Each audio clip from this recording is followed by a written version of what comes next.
Assalamualaikum warahmatullahi wabarakatuh. Perkenalkan, nama saya Lutfida Yukumala. Saya dari program studi administrasi bisnis kelas 2C dari Politeknik Negeri Madiun. Saya akan menjelaskan tentang etika di dalam Pancasila. Untuk yang pertama, apa sih pengertian dari etika dan etika Pancasila? Etika pada umumnya dimengerti sebagai pemikiran filosofis mengenai segala hal yang bersifat baik dan buruk dalam perilaku manusia. Dan etika dibagi menjadi 3 aliran. Yang pertama, aliran keutamaan. Yang kedua, aliran teleologis. Dan yang ketiga, aliran deontologis. Untuk yang pertama adalah aliran keutamaan.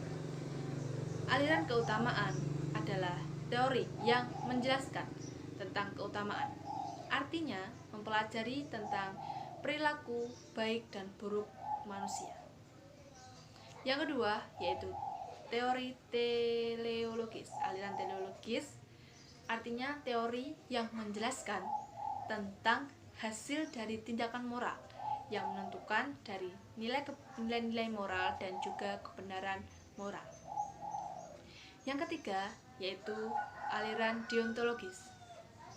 Aliran deontologis adalah teori yang menjelaskan tentang kewajiban moral atas segala hal yang bersifat kebenaran. Sedangkan apa sih pengertian dari etika Pancasila itu sendiri? Etika Pancasila adalah cabang filsafat yang dijabarkan dari sila-sila Pancasila untuk mengatur segala kehidupan bermasyarakat, berbangsa, dan bernegara di dalam negara Indonesia. Apa sih pentingnya dari sistem etika di dalam Pancasila? Pancasila sangat penting diterapkan di dalam Indonesia, terutama di dalam sistem etika. Mengingat banyak terjadi pelanggaran-pelanggaran yang ada di Indonesia sendiri. Salah satu contohnya yang pertama, yaitu masih banyak terjadi korupsi di kalangan pejabat. Hal tersebut yang menyebabkan sendi-sendi kehidupan bernegara itu sangat lemah. Dan yang kedua, banyak terjadi aksi terorisme yang masih mengatasnamakan agama sehingga lunturnya toleransi antar sesama umat. Contoh yang ketiga, yaitu masih terjadinya pelanggaran hak asasi manusia, sehingga masih banyak orang yang tidak peduli dengan satu dengan yang lainnya. Untuk contoh yang keempat adalah kesenjangan antara kelompok masyarakat. Jadi kesenjangan antara kelompok kaya dan juga kelompok miskin. Hal tersebut masih menandai di dalam kehidupan Indonesia. Dan contoh yang kelima, masih banyak terjadinya ketidakadilan hukum di Indonesia. Hukum di Indonesia masih lancip ke bawah dan tumpul ke atas. Itu menandakan bahwa masih banyak ketidakadilan yang terjadi di Indonesia, terutama di bidang hukum. Baik, selanjutnya yaitu alasan diperlukannya Pancasila sebagai sistem etika.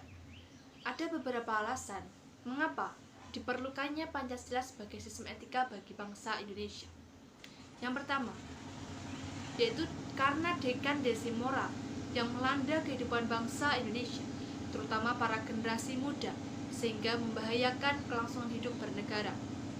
Yang kedua, yaitu korupsi masih merajalela karena penyelenggara negara tidak mempunyai rambu-rambu normatif untuk menjalankan tugasnya.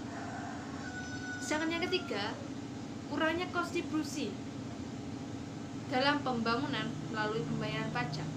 Dapat dilihat dari pembayaran pajak semakin tahun semakin menurun, sedangkan pembangunan semakin tahun semakin meningkat.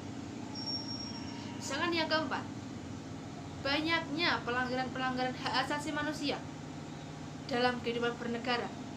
Itu dapat ditandai dengan melemahnya penghargaan seseorang kepada hak pihak lain. Sedangkan yang kelima, banyaknya kerusakan lingkungan yang dilakukan oleh manusia yang digunakan untuk kepentingan individu dan kepentingan kelompok, sehingga akan berdampak pada kehidupan manusia pada selanjutnya.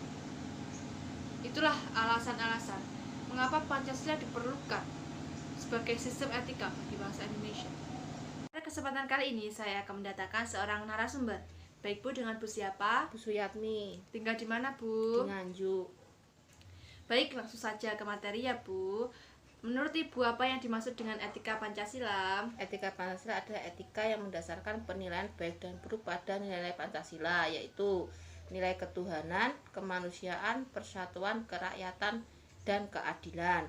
Seberapa pentingnya sistem etika Pancasila di Indonesia, Bu? Sangat penting karena berisikan tuntunan nilai-nilai moral. Baik, menurut pendapat Ibu sendiri, bagaimana penerapan etika Pancasila di Indonesia?